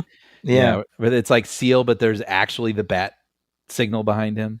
Mm-hmm. And you got all the clips from the movie. I mean, the video for this movie, for this song, I mean, it spoils the end of the movie. You literally see the mirror thing flying into Shiwan Khan's head. Nah, why would you put that in the video anyway? That's right. I'm like, well, it's kind of a big deal. Yeah, that's weird. So this movie was made for a budget of 40 million, I believe. Okay. Which was substantial at the time. Wow. Yeah. Right. I mean, because Batman 5 years earlier, I think that cost what, like 30 million, I think. Okay. I think that's right. So it wasn't cheap, Mm-hmm. but it ended up making globally 48 million. Oof. So I mean, there's no sugarcoating. It made less than its budget domestically, which is weird to think about, right? Like, I was thinking about like, it made $37 million in the U.S. or something thereabouts, mm-hmm. and that just feels odd. Like, I can't imagine a big budget movie like this topping out at that amount today. No, and it feels, I don't know. People went to the movies more. I think movies didn't cost as much. You'd be willing to take greater risks checking something out. Like, well, let's see what this is. And people just saw this and said no. Yeah, it opened in second place. Yeah. Oh, it was Kenny G. Sorry, I see the credit going up. I knew it. There you go. There had to be a reason, some sort of monetary reason to do that stupid decision. Yeah. Anyway, go ahead. Stupid. It opened in second place, which you might say like, oh, well, that's. I'm glad to see Walter Gibson, by the way, get credit there.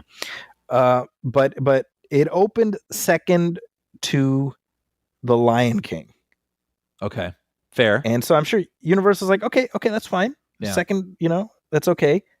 But then like a week later, Forrest Gump came out. Oh, jeez. So, I mean, it just got clobbered. Like that, I was thinking about it. I was like, there was a chance where this movie could have hung in there. Mm-hmm. But you basically had your family viewing bases covered. Oh, this was a colossal summer. Yes, True Lies was also the same month, if I'm not mistaken. Yeah.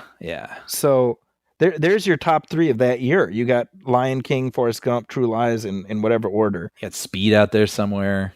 Speed, yeah. So Speed and True Lies covered your R-rated action. Yep. Forrest Gump and Lion King got your family movies. So there was just no room in the market for this. So it's not hard to see why it tanked. And again, I remember the full-on marketing push. I remember that logo that we see at the very end there with the shadow, his eyes and stuff. That they were trying to make that a thing. They were trying to make fetch happen with that. Yeah, exactly. Yeah. I remember the toys and everything.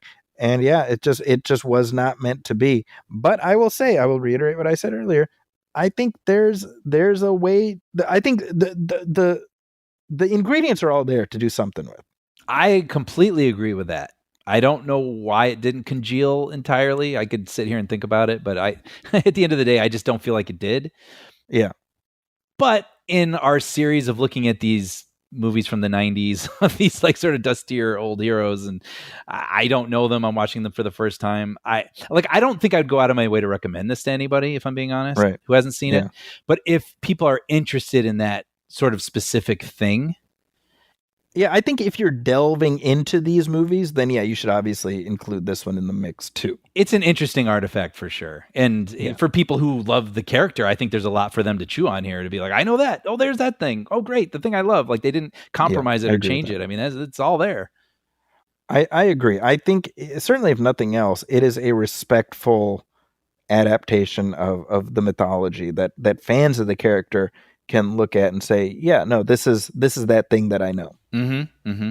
And if nothing else, box office and whatever notwithstanding, you say this is the same thing I said about Dick Tracy and the Phantom. It's like, they didn't do a sequel. It's like, yeah, but you got this one.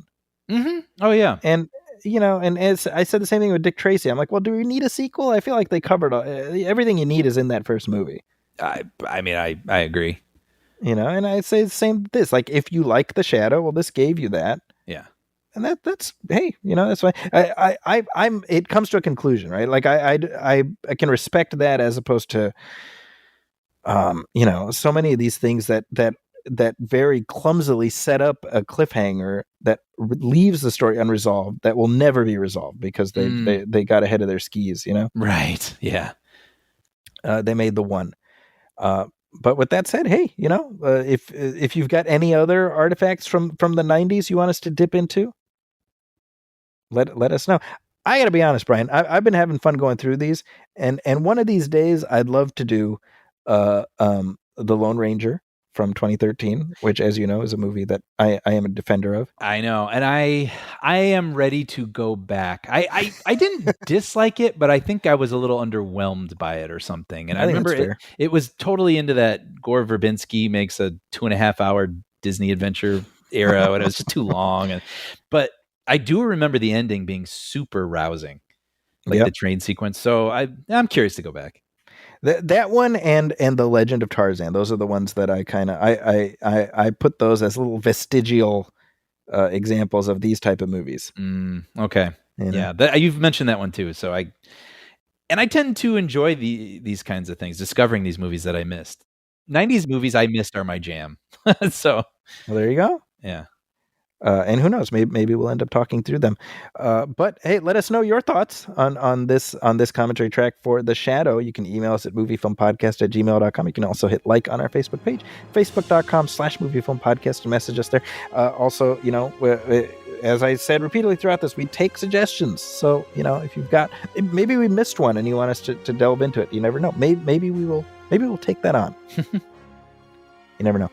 But with that, on behalf of my partner, Brian Hall, my name is Zaki Hassan. This has been our commentary track for The Shadow. Thanks for listening.